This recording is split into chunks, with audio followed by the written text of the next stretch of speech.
கலை astro channel நேயர்கள் அனைவருக்கும் வணக்கம். இந்த 2025ஆம் வருடத்துல சனியினுடைய இடப்பெயர்ச்சி நடக்கிறது. அதாவது சனியானவர் மார்ச் 29ஆம் தேதி கும்ப ராசியிலிருந்து மீன ராசிக்கு இடப்பெயர்ச்சி ஆகிறார். இந்த மீன ராசிக்கு வர்ற சனியினால யாருக்கு திருமணத்தை நடத்தி வைப்பார், யாருக்கு திருமண தடைகளை உருவாக்குவார், யாருக்கு தொழிலை விருத்தி பண்ணுவார், யாருக்கு தொழில தடை ஏற்படுத்தி தருவார், இந்த மாதிரி ஒவ்வொரு பலன்களையும் ஒவ்வொரு ராசிக்கு நம்ம பார்க்க போறோம்.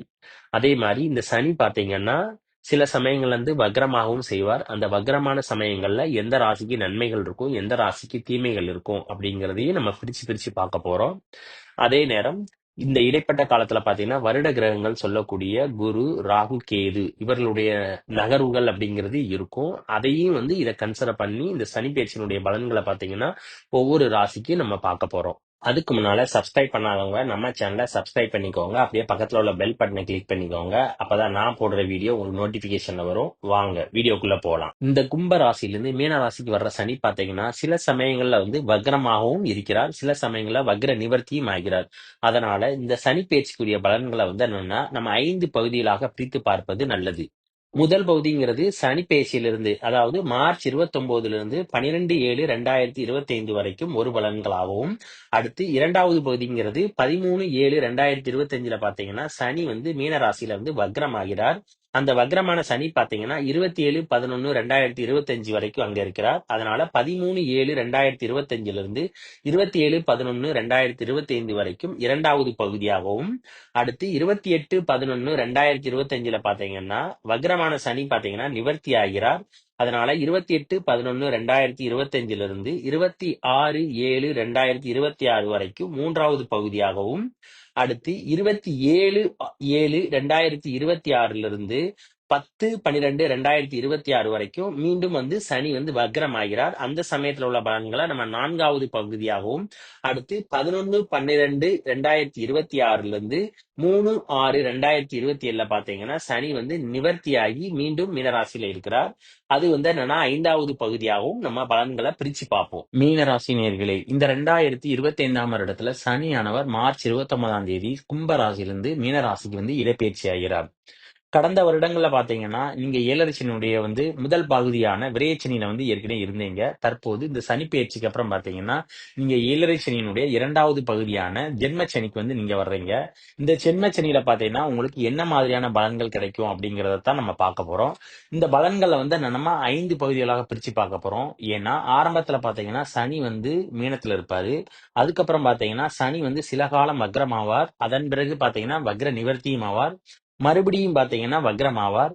கடைசியாக மேசராசிக்கு போறதுக்கு முன்னால என்னன்னா வக்ர நிவர்த்தி ஆயிடுவார். இந்த மாதிரி 5 பகுதிகளாக பிரிச்சு நம்ம பலன்களை பார்ப்போம். அதுல முதல் பகுதியை பாத்தீங்கன்னா மார்ச் 29லிருந்து ஜூலை 12 வரைக்கும் என்ன மாதிரியான பலன்கள் என்று இப்ப பார்ப்போம். இந்த காலகட்டத்துல சனியானவர் உங்களுடைய ராசிக்கு வர்றதுனால உங்களுடைய பெயர், புகழ், செல்வாக்கு எல்லாத்தையுமே என்னன்னா அவர் சீர்குலைப்பார். மத்தவங்க உங்களை அவமானப்படுத்தக்கூடிய சூழ்நிலையும் உங்களுக்கு ஏற்படும். அதனால நீங்க எல்லா செயல்கள்லயும் பாத்தீங்கன்னா பொறுமையாக இருப்பது நல்லது. அதே நேரத்துல நிதானம் என்பது ரொம்ப முக்கியம். அப்பதான் நீங்க இந்த ஜென்மச்சனியை என்னன்னா சக்சஸ்ஃபுல்லா கிராஸ் பண்ண முடியும். சனியும் ராகு ராசியிலிருந்து உங்களுடைய ராசிக்கு 7ஆம் இடத்தை பார்க்கறதுனால கணவன் மனைவிக்கு இடையே பாத்தீங்கன்னா அடிக்கடி சண்டை சச்சரவுகள் என்பது இருக்கும். இது பாத்தீங்கன்னா பெரிய அளவுக்கான பிரச்சனைகள் என்பது வரக்கூடும். ஆகையால் ஒருவருக்கொருவர் விட்டு கொடுத்து செல்வது நல்லது. அடுத்து நண்பர்களுடன் பாத்தீங்கன்னா அடிக்கடி கருத்து வேறுபாடுகள் போகும். அதோட அவர்களுடன் பாத்தீங்கன்னா நீங்க கூட்டு தொழில் செய்வது என்பது இந்த சமயத்தில் உகந்த காலம் இல்லை. சில பேருக்கு இந்த நேரத்துல கிட்னில ஸ்டோன் அல்லது கர்ப்பப்பையில பாத்தீங்கன்னா ப்ராப்ளம் ஏற்படுவதற்கான வாய்ப்பு நிறைய இருக்கிறது.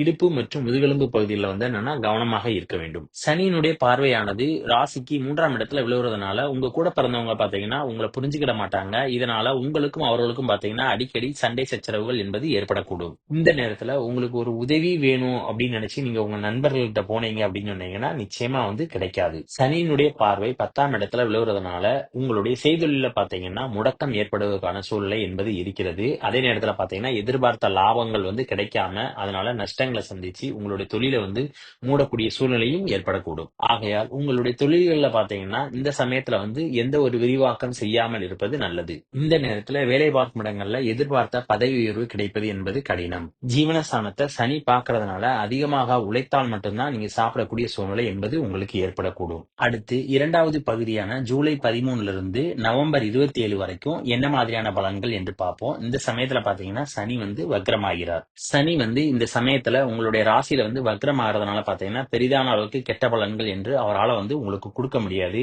இதனால உங்களுக்கு ஒரு நல்ல செய்தின்னு தான் சொல்லணும். அடுத்து இந்த சனி பாத்தீங்கன்னா 12ஆம் இடத்து அதிபதி. இதனால உங்களுடைய செலவுகள் பாத்தீங்கன்னா நீங்க சுருக்கிக்கிட்டு இப்ப வந்து உங்களுடைய சேமிப்புகளை வந்து நீங்க சேமிக்கக்கூடிய காலமும் கூட.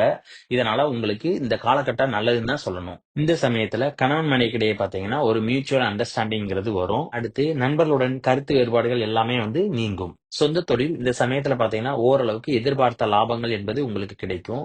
அடுத்து வேலை பார்க்கும் இடங்கள்ல பாத்தீங்கன்னா பதவி உயர்வுக்கான வாய்ப்பு என்பது இருக்கிறது. உடன் பிறந்த சகோதர சகோதரிகள் பாத்தீங்கன்னா இந்த சமயத்துல வந்து உங்களை அனுசரித்து செல்வார்கள். காலேஜ்ல படிக்கிற மாணவ மாணவிகள் பாத்தீங்கன்னா இந்த சமயத்துல வந்து ஓரளவுக்கு நல்லா இருக்கும். வக்ரமான சமயங்கள்ல பெரிதான அளவுக்கு பாதிப்பு என்பது உங்களுக்கு ஏற்படுத்தாது. ஆனா வக்ரம் இல்லாத சமயங்கள்ல பாத்தீங்கன்னா தான் நீங்க கொஞ்சம் கவனமாக இருக்கணும். அடுத்து 3வது பகுதியான நவம்பர் 28, 2025 இருந்து 26/7/2026 வரைக்கும் என்ன மாதிரியான பலன்கள் என்று இப்ப பார்ப்போம். வக்ர நிவர்த்தி பெற்ற இந்த காலத்துல பாத்தீங்கன்னா நீங்க ஒரு கவர்மெண்ட்ல வந்து ஒரு சலுகைக்காக நீங்க அப்ளை பண்ணிருக்கீங்க அப்படின்னு பாத்தீங்கன்னா உங்களுக்கு சாதகமான பதில்கள் என்பது இந்த சமயத்துல வராது. நரம்பு சம்பந்தமான பிரச்சனைகள் பாத்தீங்கன்னா இந்த சமயத்துல ஏற்படுவதற்கு வாய்ப்பு இருக்கிறது. அதனால கொஞ்சம் கவனமாக இருப்பது நல்லது. இந்த காலகட்டத்துல பாத்தீங்கன்னா உங்களுடைய ராசிதிபதியான குரு பாத்தீங்கன்னா வக்ரமாய் இருக்கிறாரு. இதனால உங்களுக்கு சோதனைகள் அதிகமாக ஏற்படுவதற்குரிய காலம் அப்படின்னு சொல்லலாம். அதனால அந்த நேரத்துல வந்து என்னன்னா பொறுமையாக இருப்பது ரொம்ப நல்லது. கேதுவானவர் உங்களுடைய ராசிக்கு 6ஆம் இடத்துல இருக்கிறதுனால வேலை பார்க்கும் இடங்கள்ல பாத்தீங்கன்னா உங்களுக்கு பெரிதான அளவுக்கு இம்பார்ட்டன்ஸ் அப்படிங்கிறது கொடுக்க மாட்டாங்க. இதனால வேலை பார்க்கும் இடங்கள்ல பாத்தீங்கன்னா உங்களுக்கு மன அழுத்தம் அப்படிங்கிறது அப்பப்ப வந்து போய்கிட்டு தான் இருக்கும். அதே நேரத்துல ராகு ஓனர் பாத்தீங்கன்னா உங்களுடைய ராசிக்கு 12ஆம் இடத்துல இருக்கிறதுனால அதிக அளவுக்கு பாத்தீங்கன்னா செலவுகளை வந்து இவர் கொடுப்பாரு. இதனால உங்களுக்கு செலவுகளை வந்து சமாளிக்க முடியாமல் ரொம்ப கஷ்டப்படுவீங்க. அடுத்து உறக்கம் கெடக்கூடிய சூழ்நிலை என்பது ஏற்படும். இந்த நேரத்துல கமிஷன் தொழில் மற்றும் தரக தொழில் பார்க்கிறவங்க பாத்தீங்கன்னா எதிர்பார்த்த லாபம் என்பது கிடைப்பது கடினம். அடுத்து 4வது பகுதியான 27/7/2026 இருந்து 10/12/2026 வரைக்கும் என்ன மாதிரியான பலன்கள் என்று இப்ப பார்ப்போம். இந்த சமயத்துல சனியானவர் உங்களுடைய ராசியில வந்து என்னன்னா வக்ரம் ஆயிறார். அதே நேரத்துல குருவினுடைய பார்வை வந்து உங்களுடைய ராசியில் இருக்கிறதுனால பெரிதான அளவுக்கு சனியால உங்களுக்கு கஷ்டங்களை கொடுக்க முடியாது. அதனால நீங்க ஓரளவுக்கு மூச்சு விட்டுக்கலாம். இந்த நேரத்துல உங்களுடைய சரிந்த புகழ் செல்வாக்கு எல்லாமே பாத்தீங்கன்னா திரும்பியும் வந்து உங்களுக்கு வர தொடங்கும். குருவினுடைய பார்வை உங்களுடைய ராசிக்கு 11ஆம் இடத்துல விழுவுறதுனால எதிர்பார்த்த லாபங்கள் என்பது உங்களுக்கு கிடைக்கும். அதே நேரத்துல 2ஆம் திருமணத்தை நோக்கி காத்து கொண்டிருந்தவர்களுக்கு பாத்தீங்கன்னா 2ஆம் திருமணம் நடைபெறுவதற்கான சூழ்நிலை என்பது இருக்கிறது. அதே நேரத்துல மூத்த சகோதர சகோதரிகள் பாத்தீங்கன்னா உங்களுடைய சூழ்நிலையை வந்து புரிஞ்சுக்கிடுவாங்க. உங்ககிட்ட வந்து அன்போடும் பாசமாகவும் பழகுவார்கள். அடுத்து கடைசி பகுதியான 11/12/2026 இருந்து 2/6/2027 வரைக்கும் என்ன மாதிரியான பலன்கள் என்று இப்ப பார்ப்போம். இந்த நேரத்துல நீங்க ஜென்மச்சனியினுடைய கடைசி கட்டத்துல இருக்கீங்க. அப்போது குருவினுடைய பார்வை பாத்தீங்கன்னா உங்களுடைய ராசிக்கு 2ஆம் இடமான குடும்பஸ்தானத்துல விழுகுது. இதனால குடும்பத்துல பாத்தீங்கன்னா உங்களுடைய பேச்சுக்கு வந்து என்னன்னா மதிப்பு மரியாதை என்பது எல்லாம் கிடைக்கும். அதே நேரத்துல கணவன் மனைவிக்கிடையே பாத்தீங்கன்னா சின்ன சின்ன பிரச்சனைகள் வந்தாலும் அது வந்து உங்களுடைய குடும்பத்தை பாதிக்காது. அடுத்து பொன் பொருள் சேர்க்கை என்பது இந்த சமயத்துல வாங்கக்கூடிய யோகம் என்பது உங்களுக்கு கிடைக்கும். 2ஆம் திருமணத்தை எதிர்பார்த்து காத்து கொண்டிருந்தவர்களுக்கு பாத்தீங்கன்னா தற்போது 2ஆம் திருமணம் நடைபெறுவதற்கான சூழ்நிலை என்பது இருக்கிறது.